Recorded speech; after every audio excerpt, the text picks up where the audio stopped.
Welcome to the Big Mo Pod Show with producer Noah. My name is John Heim, a.k.a. Big Mo, and I run a blues broadcast called, strangely enough, the Big Mo Blues Show.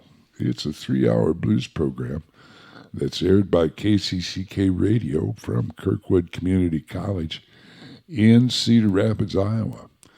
I've been playing blues live on the air 6 to 9 p.m. Friday evenings for over 20 years. I've also been a musician and taught music in Iowa public schools for over 25 years. But by no popular demand, we decided to start a podcast. We did a survey and found that listeners wanted to hear more about songs I played during a show. Well, we decided that the best way to do this without making the host look too stupid was to create a game called Why'd You Play That? It's a mashup of Drop the Needle and Name That Tune. I'll try to debunk the notion that disc jockeys never remember what they play or why they played it. You can check your own blues knowledge against mine, and this will be a chance to learn a bit about how I do things and the thoughts that go behind a show. Joining me in the Singing Cowboys studio with all the knobs and headphones and dials is my trusty 20-something sidekick, producer Noah, with the game rules such as they are and other producer stuff. Hey folks, good to have y'all once again. Today we are going to be going through 5 songs for Friday the 13th show, 2025, and I will be asking the eternal question, why did John play that? He will, A, try to identify a song, B, say something about the artist, and C, finally, why did he play it? We don't have a point system, but making up the rules is always a part of our game. Let's get it started with track number 1.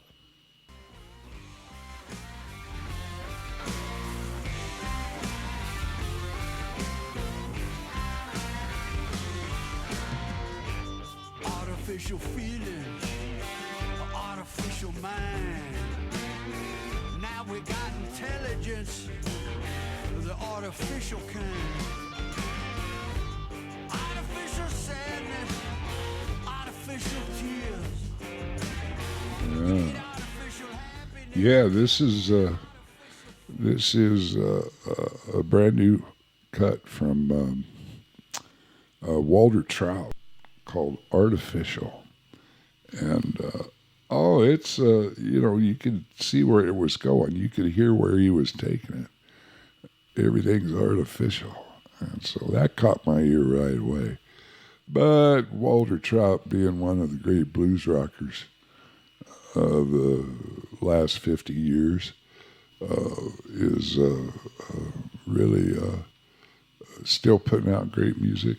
And I haven't listened to it real hard. I just kind of gave it a cursory listening just to know that it was good enough to play for you on Friday night. So, Walter Trout, an Artificial brand new release. Yeah, I figured at some point soon we were going to start seeing people making songs about artificial stuff, artificial intelligence and all that, because that keeps coming up in conversations all over. That's exactly right. And, blues has always had a current, songs about current events. It's been through, even going back as far as the flood of 1927, in Louisiana, and the drought of 1929, and the boll weevils. So, it's always had a bit of blues current events class, Well, yeah, it's very much a music of the people. It's about the people's emotions, what they're going through. They're always going to talk about what they're feeling at the time. It's going to reflect that. That's right. That's one of the best things that blues does. We are going to see if track number 2 does the same. Hope you enjoy. Like Buckler Willie, I tell you these blues that made me a bum.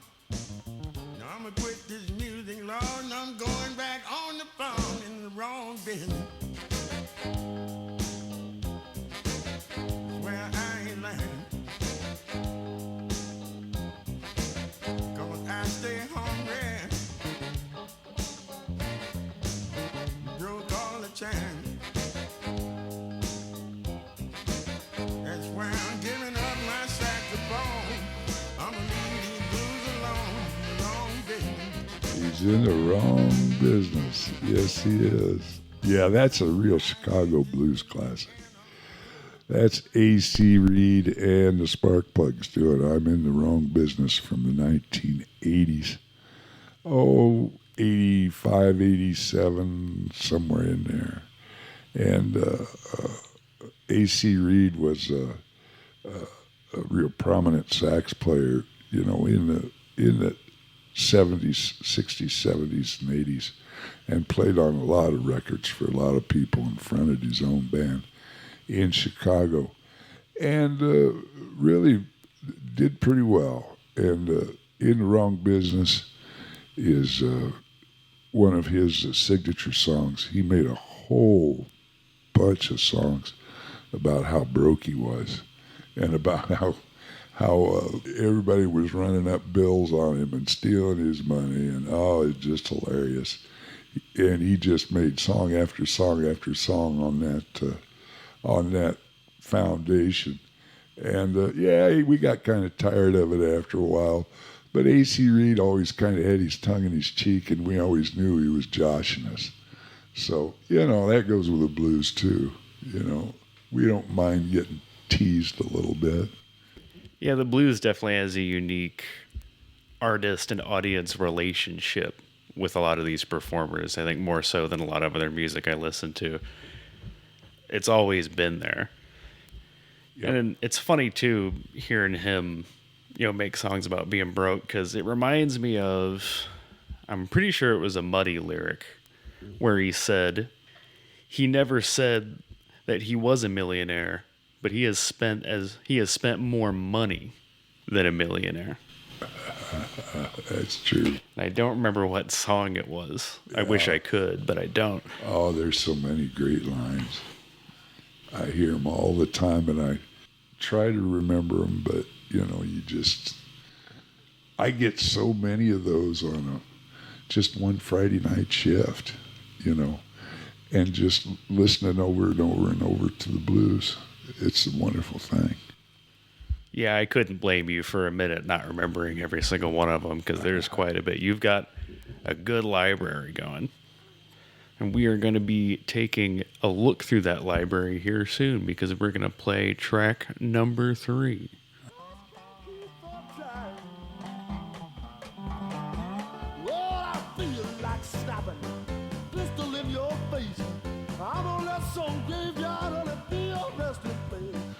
Trouble, Lord, I'm on my way. Honey, there's no in the world for me to be satisfied, but I just can't keep from trying. Yeah, how about that?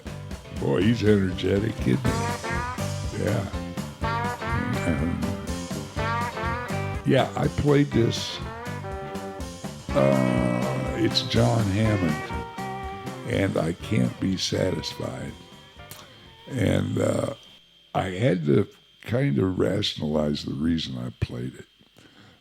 Because why don't I just go back to Muddy Waters and play the original Muddy Waters, I Can't Be Satisfied?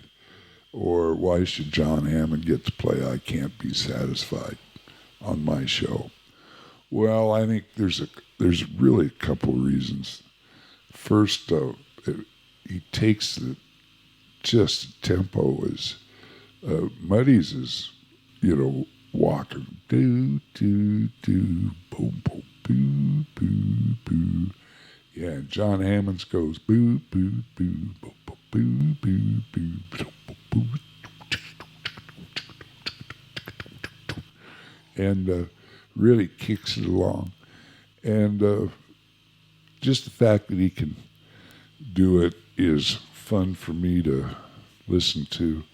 And then he just has such urgency. He's so earnest and urgent, and he works so hard that's what I love most about John Hammond. I got to see him one night up at Craig Campbell's and Priscilla Steele's in Marion years ago. And at one time, they were bringing acts through, and I think they are now too. But I got to hear him, and oh boy, he was just him and his guitar, and yeah, he was. By the third song, he was sweating profusely. He was really working hard on that, and he held the crowd. He was great. So, you know, John Hammond's one of the all-time greats. Really, he never really wrote the blues, but he was such a great interpreter, and has done everything in the library over the years, and can play in all the styles and all what's going on. But he just never wrote anything much on his own. I'm trying to think of, there's an album where he's standing next to a 56 Ford. I'm trying to remember the tune. But of course I can't. So anyway, John Hammond, Muddy Waters, I Can't Be Satisfied, from, probably 2005. That is one of the nice things about covers is it's just interesting to see what people do with it. With John Hammond especially, because with how energetic he is, it does bring a whole different life to that song. Was it a difficult choice trying to decide between him and Muddy for that tune? You know, it made me think a little bit, because I'm really in the mood to hear Muddy do it. And what I thought, I've got another Muddy tune in the lineup, real slow, just one of those excruciatingly slow Muddy Waters tunes, and it was already in before John Hammond. So I'll get to Muddy probably next couple weeks. That's the way I'll handle it. Yeah, that's a fair trade. I can see that. As long as I remember to do it. That is the ticket. That's, That is in your hands. I will leave that to you. but I generally do, so we'll see. Sometimes I miss them. I have faith. Thanks, I'm glad you do. But we will now move on to play track number 4.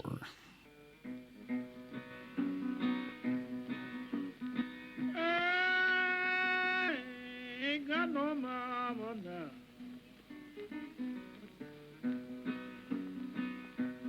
I ain't got no mama now. She told me late last night, you don't need no mama no how.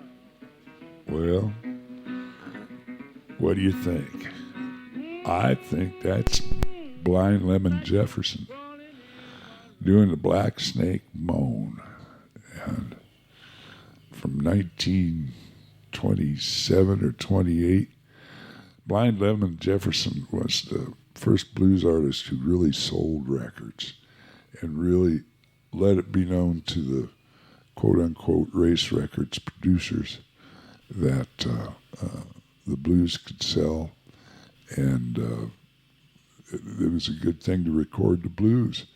And it just started the whole trend of people coming down to the Delta trying to find blues artists, and that went on until the 1960s. So that was happening for 40 years.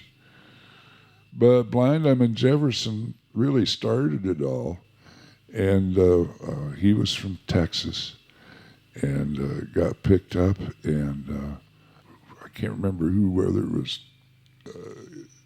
Gannett or Paramount. I can't remember maybe it was the Paramount label up in Wisconsin that first started doing it, because there were 5 big blues record companies, and a couple of them were odd in that Brunswick, I think, built furniture, And then they went to Victrolas, and then that jumped into blues music production. So anyway, Blind Lemon Jefferson sold hundreds of thousands of copies and of records, and everybody but Blind Lemon Jefferson made a bunch of money. But Blind Lemon Jefferson died in 1929, and so there was a real scramble. Again, it started another gold rush for talent down in the Delta and other blues places. So I played that. Why did I play that? I played that just hoping that you would pick this and I could talk about all this. Not really. I think it's important that I throw in every once in a while a real classic blues that needs to be aired, and I do that. I play Robert Johnson, but sparingly.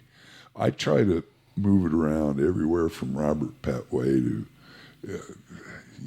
all up and down the line, trying to get these guys, Blind Lemon Jefferson and Son House and Charlie Patton. And I play all those guys and try to put the blues in context. What we're listening to in brand new releases, how does that line up to what is in the library? And it's important. So that's why I played it. It is important because it's only through studying past works that you really get to understand a genre or really any piece of art.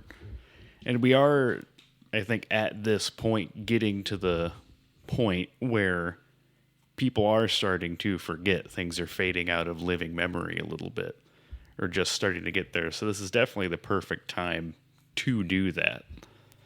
It's definitely needed. That's right. Well said. I appreciate that. So, hats off. Blind Lemon, he was a great guitar player too. I mean, you heard those little lines.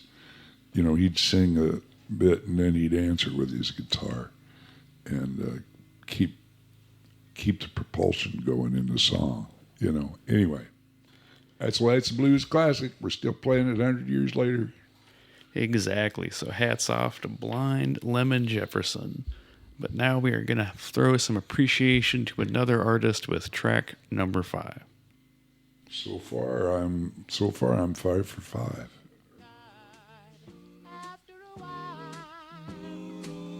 yes, sing, shout all around God's throne.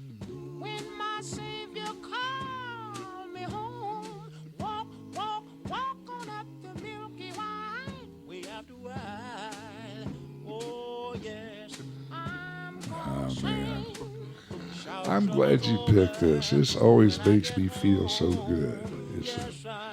It's the Swan Silvertones. After a while.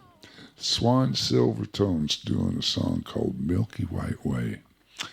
And that is from a time when gospel quartets, both black and white, were crisscrossing the country and stopping at churches and towns and countries and gathering people together and having little meetings with the gospel quartets. And the other side of the blues is the church, and I like to represent every once in a while a good gospel quartet.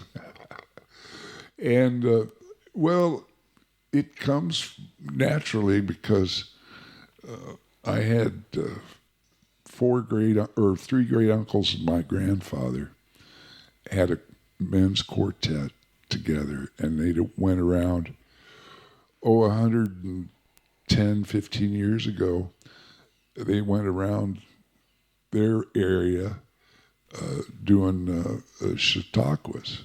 There were enough chautauquas in the summer that you could go around from place to place, and you could be part of the great big program that people gathered in towns and in villages, and they would have all sorts of entertainment, from gospel quartets to readings, poetry readings, to sermons, to, well, they weren't revival meetings. They were more about educating the public. And, just when you think about it, the 19th century was just another great time for mass media because America was just learning how to read. And so newspapers, that's why newspapers have always been a big deal. Well, now we're way past that. What's next? Well, just hang on. But anyway, Milky White Way is just one of my favorites, and I haven't played the Swan Silvertones. And by the way, I got to tell that story too. The Swan Silvertones were sponsored by the Swan Flower Company someplace in, I think it was in Mississippi or Tennessee, something like that. I don't know exactly where the Swan Flower Company was, but they sponsored this quartet for years and years.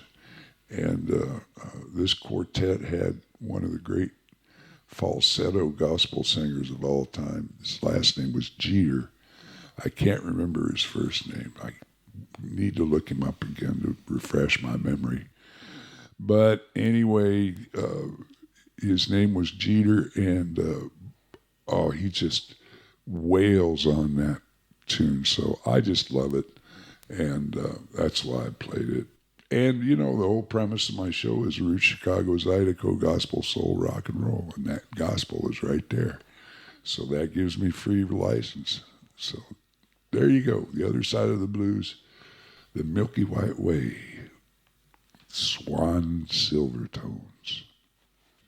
The depth of the history of the blues will always impress me whenever we talk about it. Because all I have to do is play this one song, and then there you can go and tell like this whole story about the Swan Company and all these communities that came together and shared entertainment, and just it goes on and on. There's not a lot of musical traditions that you can do that so easily as the blues. That always impresses me.